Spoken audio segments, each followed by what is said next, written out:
சென்னையை பொறுத்தவரை பரவலாக மழை பெய்து கொண்டிருக்கு என்று சொல்லலாம். அதிகாலையிலிருந்து பெய்து வரக்கூடிய மழையின் காரணமாக ஒரு சில இடங்களில் தாழ்வான பகுதிகளில் மழைநீர் தேங்கி இருக்கிறது. அதே போல அங்கங்கு இருக்கக்கூடிய இடங்களை பார்க்கும்போது ஒரு 5க்கும் மேற்பட்ட இடங்களில் வேரோடு மரங்கள் சாய்ந்திருக்கின்றன. இந்த தகவல் கிடைத்ததற்கு பின்பாக மாநகராட்சி பணியாளர்கள் அந்த மரங்களை அப்புறப்படுத்தக்கூடிய பணிகளிலும் தீவிரமாக ஈடுபட்டு வருகிறார்கள். குறிப்பாக அதிகபட்சமாக பார்க்கும்போது சென்னை ஒக்கியம் துறைப்பாக்கத்தில் 21 சென்டிமீட்டர் அளவில் கனமழை பெய்திருக்கிறது.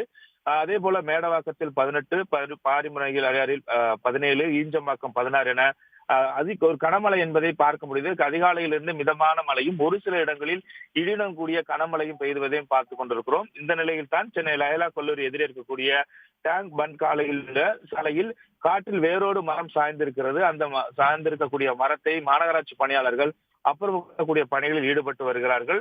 இதே போலதான் அங்கங்க இருக்கக்கூடிய சுரங்கப்பாதை, குறிப்பாக சென்னையில் இருக்கக்கூடிய 20 சுரங்கப்பாதைகளிலும் வழக்கம் போல் செயல்பட்டுக் கொண்டிருக்கிறது. வாகனங்கள் சென்று கொண்டிருக்கின்றன. ஏனென்றால் மழைநீர் எதுவும் அந்த சுரங்கப்பாதைகளில் தேங்கவில்லை.